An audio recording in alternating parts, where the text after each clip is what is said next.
नमस्कार। मैं माया जहांगीर ज्ञान विविध शिक्षा चैनल में आपका हार्दिक स्वागत और अभिनंदन करती हूँ। देखिए, आज अपन मनोविज्ञान में एक टॉपिक है RTE 2009, जिसको शिक्षा का अधिकार अधिनियम 2009 भी कहते हैं। इसके बारे में अपन थोड़ा सा अध्ययन करेंगे। ये जो शिक्षा का अधिकार अधिनियम 2009 है, ये जितनी भी शिक्षक भर्ती परीक्षाएं हैं, चाहे वो 3rd ग्रेड की हो, 1st ग्रेड की हो, उन सब में ये काम आता है। इसलिए अपन इसको थोड़ा सा देखते हैं। ये जो है, ये एक अधिनियम है जो हमारी संसद के द्वारा पारित किया गया था, और इसका मतलब है, इसका पूरा नाम है निःशुल्क एवं बाल शिक्षा अधिकार 2009। पूरा नाम क्या है? निःशुल्क एवं अनिवार्य बाल शिक्षा अधिकार 2009। ये बालकों को 6 से 14 वर्ष के जो बालक हैं, उनको कक्षा 1 से कक्षा 8 तक प्रारंभिक शिक्षा जो निःशुल्क होगी और अनिवार्य होगी, उस का ये अधिकार है जो हमारी संसद के द्वारा 2009 में दिया गया था। इसमें देखो, अपन देखते हैं, ये जो शिक्षा का जो अधिकार है, उसको अधिकार के रूप में सबसे पहले स्वीकार करने वाला जो देश था, वो था डेनमार्क। कौन सा देश था?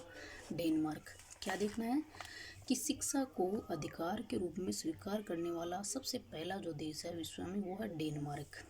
भारत के संदर्भ में अपन देखें तो भारत में सबसे पहले सन 1910 में गोपाल कृष्ण गोखले ने शिक्षा को है वो अधिकार के रूप में स्वीकार करने का प्रयास किया, या इसके द्वारा कुछ प्रयास किए गए, लेकिन ये प्रयास, इनके द्वारा जो किए गए प्रयास, वो असफल रहे। इसके बाद में आज़ादी के बाद सन 1948 में राधा कृष्णन पल्लवी के द्वारा प्रयास किए गए, लेकिन वो भी असफल रहे। धीरे धीरे ये सिलसिला चलता रहा, लेकिन शिक्षा के ऊपर किसी ने ध्यान नहीं दिया। आगे अपन देखते हैं कि भारत में कुछ शिक्षा नीति बनाई गई। सन 1968 से शुरू की गई थी ये। सबसे पहले जो नीति बनी थी, नेशनल पॉलिसी एजुकेशन, राष्ट्रीय शिक्षा नीति 1968 में बनी थी। बाद में 1986 में बनी थी। उसके बाद में 1988 में बनी थी। ये सारी की सारी जो शिक्षा नीति हैं, इनका काम था शिक्षा को अधिकार के रूप में दर्जा दिलवाना, लेकिन इनसे कोई आशाजनक परिणाम नहीं निकले। बाद में सन 1976 की बात अपन करते हैं, जब प्रधानमंत्री श्रीमती इंदिरा गांधी बनी थी। उस टाइम इन्होंने संविधान में संशोधन किया था, 42वां संविधान संशोधन। उसमें शिक्षा का जो विषय है, उसको समवर्ती सूची में शामिल किया था। शिक्षा का जो विषय है, वो समवर्ती सूची में शामिल कर लिया था, लेकिन अधिकार का दर्जा यहाँ पर भी इसको नहीं मिला था।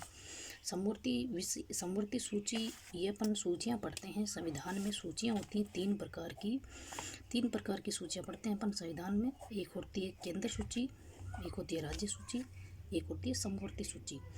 केंद्र सूची वह सूची होती है जिनके ऊपर केंद्र काम करता है, केंद्र सरकार काम करती है। राज्य सूची वह होती है जिस पर राज्य की सरकार काम करती है। और जो समवर्ती सूची होती है, उस पे दोनों सरकार काम करती है, राज्य सरकार भी और केंद्र सरकार भी।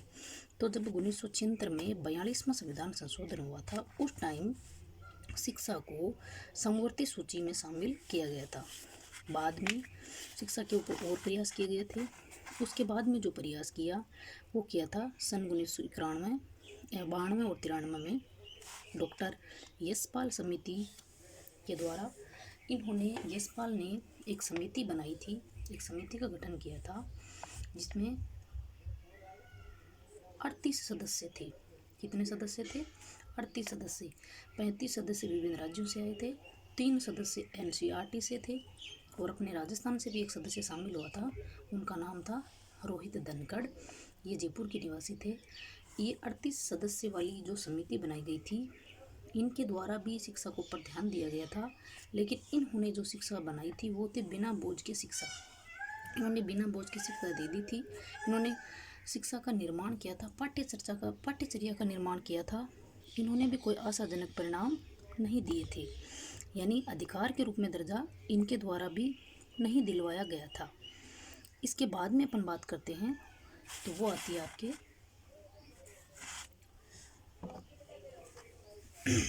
बाद में अपन देखते हैं कि धीरे धीरे ये प्रयास चलता रहा और 2000 में NCFSE बना था।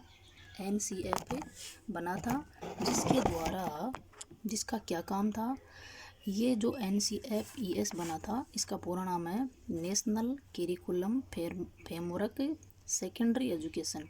इन्होंने भी पाठ्यचर्या का निर्माण किया था, न कि शिक्षा को अधिकार का दर्जा दिलवाया था। तो इन्होंने भी कोई आशाजनक परिणाम नहीं दिए थे। इसके बाद में धीरे धीरे ये प्रयास चलता रहा। 2000 के बाद में 2005 में NCF बना, जो पाठ्यचर्या से संबंधित था, यानी शिक्षा का अधिकार जो है वो नहीं हुआ था। इससे पहले अपन देखें 2002 में एक संविधान संशोधन हुआ था, 86वां संविधान संशोधन, जिसमें बालकों को शिक्षा का अधिकार दिया गया था। बालकों को शिक्षा का जो अधिकार वो मूल अधिकार दिया गया था। कब हुआ था ये संविधान संशोधन?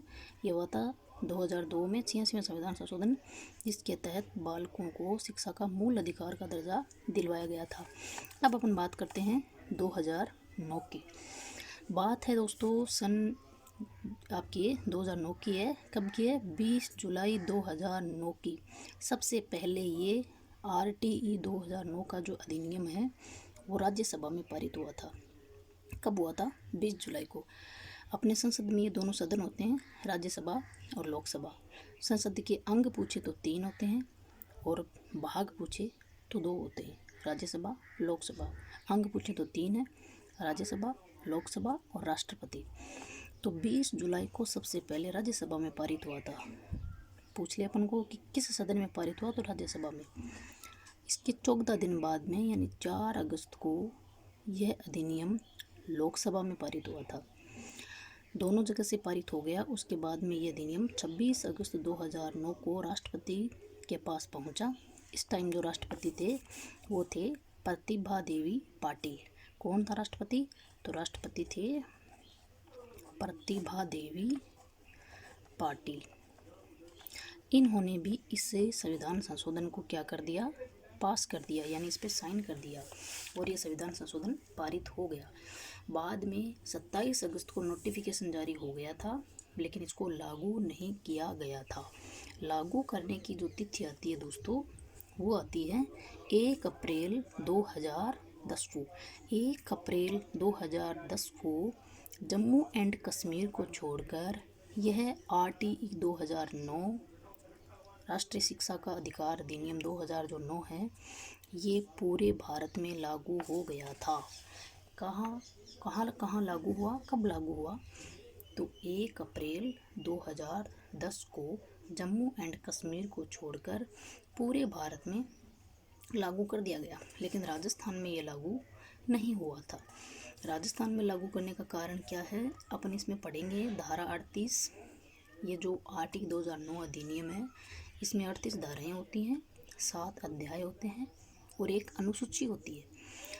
इसका जो 38वां जो धारा है, 38 नंबर की जो धारा है उसमें लिखा गया है कि इसमें राज्य संशोधन कर सकते हैं। तो राजस्थान में भी इसमें संशोधन किया गया था और राजस्थान ने ये अधिनियम 1 अप्रैल 2010 को अपने राजस्थान में लागू ना करके 29 मार्च 2011 को लागू किया गया था। तो अपन पूछे कि राजस्थान में ये कब लागू हुआ, तो 29 अप्रैल 2011 को। भारत में कब लागू हुआ, तो जम्मू एंड कश्मीर को छोड़कर 1 अप्रैल 2010 को। जम्मू एंड कश्मीर में लागू क्यों नहीं हुआ? क्योंकि जम्मू एंड कश्मीर का उस टाइम अनुच्छेद अलग था, संविधान अलग था, जो अनुच्छेद 370 के तहत था। अभी वर्तमान की अपन बात करें तो ये आपके जम्मू कश्मीर में ये जो आपके अनुच्छेद 370 वो हट गया है, तो वहाँ पर भी RTE लागू हो गया है, जो लागू हुआ था 5 अगस्त 2009 को। यानी वर्तमान में जम्मू कश्मीर में भी ये लागू हो गया है 5 अगस्त 2019 को। इसके बाद में अपन बात करते हैं 3 अनुच्छेदों की बात करते हैं। अपने संविधान में 3 अनुच्छेद हैं। एक तो है जो 42वां संविधान संशोधन हुआ था, उस टाइम हमारे संविधान में 11 मूल कर्तव्य जोड़े गए थे। 11 मूल कर्तव्य जो अनुच्छेद 51A में जोड़े गए थे। अनुच्छेद 51A में कितने मूल कर्तव्य जोड़े गए थे? 11, जिनको अपन टै भी कह सकते हैं, के भी कह सकते हैं। जो लास्ट का जो 11वां कर्तव्य है वो अभिभावकों को समर्पित है। यानी अभिभावकों का ये मूल कर्तव्य है कि वो अपने बालकों को 6 से 14 वर्ष के जो बालक हैं उनको निःशुल्क और अनिवार्य शिक्षा दिलवाएं। उसके बाद में अपन देखते हैं अनुच्छेद 21A। ये इस अनुच्छेद 21A में क्या लिखा गया है? इसमें लिखा गया है बालकों को शिक्षा का जो अधिकार है उसको मूल अधिकार का दर्जा दिया गया है। एक अनुच्छेद आता है आपका 45, अनुच्छेद 45। उसमें 3 से आपके जन्म से लेकर, ये अपन यूँ कह दें कि 3 से लेकर 6 वर्ष तक के जो बच्चे हैं उनके लिए शिक्षा का प्रावधान किया गया है और इसके लिए आंगनबाड़ी वगैरह खोली गई है। तो अपन ने क्या देखा? अनुच्छेद देखा, पहले अनुच्छेद देखा 21A, जिसमें बालकों को शिक्षा का मूल अधिकार का दर्जा दिया गया है। फिर अपन ने देखा 51A जो मूल कर्तव्य है। 51A में 11 मूल कर्तव्य हैं। 11वां जो मूल कर्तव्य है जिसको 51A 11 भी कहते हैं, टै भी कहते हैं और के भी कहते हैं। ये अभिभावकों का मूल कर्तव्य है कि वो अपने बालकों को शिक्षा का अधिकार दिलवाएं। और अनुच्छेद 45 में 3 से 6 वर्ष तक के बच्चों के लिए शिक्षा के संदर्भ में बात की गई है, जिसके लिए आंगनवाड़ी वगैरह बनाई गई हैं। आगे के जो हैं इसमें अपन आगे इसमें देखेंगे कि इस संविधान आपके इस अधिनियम में कितने अनुच्छेद हैं, कितनी धाराएं हैं और कितनी अनुसूचियां हैं, उनका अपन पूरे का एक एक करके आगे देखते हैं।